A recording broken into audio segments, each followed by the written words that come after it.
Assalamualaikum warahmatullahi wabarakatuh. Perkenalkan, nama saya Afrizal Zulkarnain. Saya dari kelas 7C. Di sini saya membuat video mengenai penjelasan singkat untuk memenuhi tugas mata kuliah peramalan bisnis di semester 7 ini. Jadi di sini saya akan menjelaskan beberapa macam atau jenis tentang peramalan bisnis, yang pastinya ada 9 ya. Di antaranya ada linear programming, transportation method, regresi on forecasting, dan lain sebagainya yang nanti akan saya jelaskan. Baik, biar tidak lama-lama, untuk jenis atau macam peramalan bisnis yang pertama itu ada linear programming ya. Linear programming ini merupakan solusi yang cocok untuk digunakan oleh sebuah perusahaan multi produk. Dengan memperkirakan berbagai kombinasi produk, perusahaan dapat memaksimalkan keuntungan serta memperkirakan jumlah produksi yang tepat. Namun, dalam menerapkan linear programming diperlukan pengetahuan mengenai kombinasi produk yang tepat, target pasar, serta jumlah permintaan terhadap produk itu sendiri. Misalnya, perusahaan dapat menggunakan pemrograman linear untuk menentukan kombinasi produk yang optimal berdasarkan permintaan yang diperkirakan, ketersediaan bahan baku, dan jam kerja tenaga kerja. Dengan demikian, perusahaan dapat merencanakan produksi secara lebih efisien dan dapat mengoptimalkan keuntungan juga. Terus yang kedua, macam yang kedua ini ada transportation method, yaitu serangkaian aktivitas perencanaan, koordinasi, dan optimasi pergerakan barang dari satu lokasi ke lokasi lainnya yang mencakup berbagai aktivitas terkait dengan transportasi produk secara efisien dan hemat biaya dalam rantai pasokan. Dalam konteks peramalan bisnis, metode transportasi membantu perusahaan memprediksi kebutuhan kapasitas transportasi berdasarkan permintaan yang diperkirakan. Ini memungkinkan perusahaan untuk merencanakan kebutuhan transportasi mereka dengan lebih baik, mengurangi biaya pengiriman, dan meningkatkan kepuasan pelanggan. Selanjutnya yang ketiga ini ada regresi on forecasting, yaitu proses untuk memperkirakan jumlah kebutuhan di masa datang. Jumlah tersebut meliputi ukuran kuantitas, kualitas, waktu, dan lokasi yang dibutuhkan dalam rangka memenuhi permintaan barang atau jasa.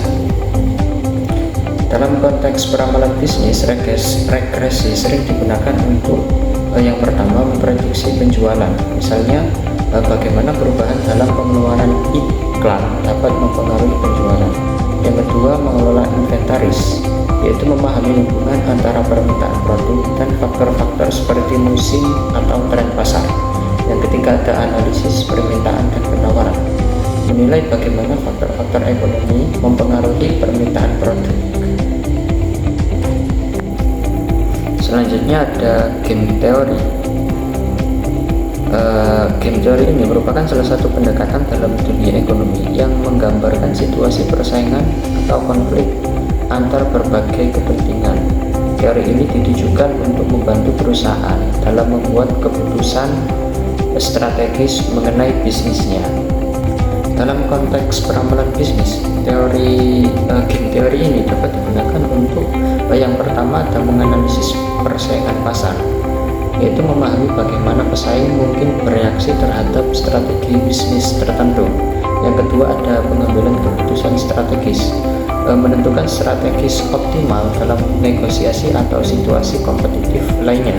Yang ketiga ada perencanaan skenario, yaitu mengidentifikasi berbagai hasil potensial berdasarkan tindakan yang mungkin diambil oleh para pelaku.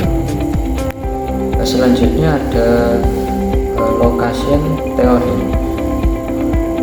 Teori lokasi ini merupakan konsep yang digunakan untuk menentukan lokasi optimal bagi bisnis atau fasilitas berdasarkan berbagai faktor seperti biaya, permintaan pasar, dan aksesibilitas. Dalam konteks peramalan bisnis, teori lokasi membantu perusahaan untuk yang pertama mengidentifikasi lokasi strategis, yaitu memilih lokasi yang dapat memaksimalkan keuntungan dan efisiensi operasional. Yang kedua, mengurangi biaya, meminimalkan biaya transportasi dan distribusi dengan memilih lokasi yang dekat dengan pasar atau sumber bahan baku.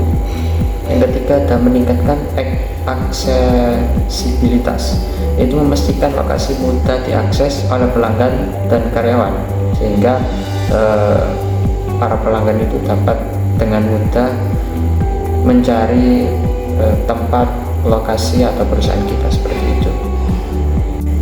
Selanjutnya ada Hungarian Method yang merupakan membantu Hungarian Method ini membantu dalam mengalokasikan sumber daya secara optimal, seperti penempatan karyawan pada tugas tertentu untuk meminimalkan biaya atau memaksimalkan efisiensi. Perusahaan dapat menggunakan metode Hungarian untuk menentukan penugasan karyawan, seperti mengalokasikan karyawan ke proyek atau tugas tertentu berdasarkan keterampilan karyawan dan biaya. Yang kedua ada optimasi distribusi, yaitu menentukan rute pengiriman yang paling efisien untuk mengurangi biaya transportasi. Yang ketiga ada penjadwalan produksi, yaitu mengalokasikan mesin atau fasilitas produksi untuk berbagai tugas guna memaksimalkan output. Selanjutnya ada Wayum Theory, yaitu teori ini membantu bisnis dalam mengelola sumber daya secara efisien dan meningkatkan layanan pelanggan dengan meminimalkan waktu tunggu dan mengurangi biaya operasional. Teori ini dapat digunakan untuk yang pertama ada manajemen inventaris, yaitu menentukan tingkat stok optimal untuk menghindari kekurangan atau kelebihan persediaan, jadi bisa dikatakan balance.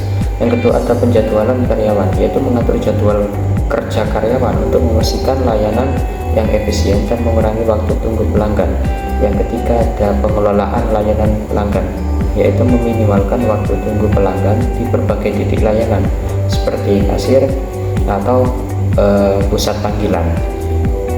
Selanjutnya ada network analysis forecasting, yaitu metode yang menggunakan analisis jaringan untuk memprediksi tren masa depan dan mengoptimalkan alokasi sumber daya. Misalnya dalam jaringan rantai pasokan untuk pengencer pakaian, analisis jaringan dapat membantu memetakan aliran produk dari fasilitas manufaktur ke pusat distribusi dan toko retail, serta memahami bagaimana perubahan dalam satu elemen dapat mempengaruhi keseluruhan jaringan. Selanjutnya yang terakhir ini ada exponential analysis, yaitu metode statistik yang digunakan untuk memprediksi data masa depan dengan memberikan bobot yang lebih besar pada data terbaru. Dalam konteks peramalan bisnis, analisis eksponensial dapat digunakan untuk yang pertama peramalan penjualan, yang kedua manajemen inventaris, dan yang ketiga perencanaan produksi. Baik, mungkin itu saja penjelasan singkat dari saya. Kurang lebihnya mohon maaf. Wassalamualaikum warahmatullahi wabarakatuh.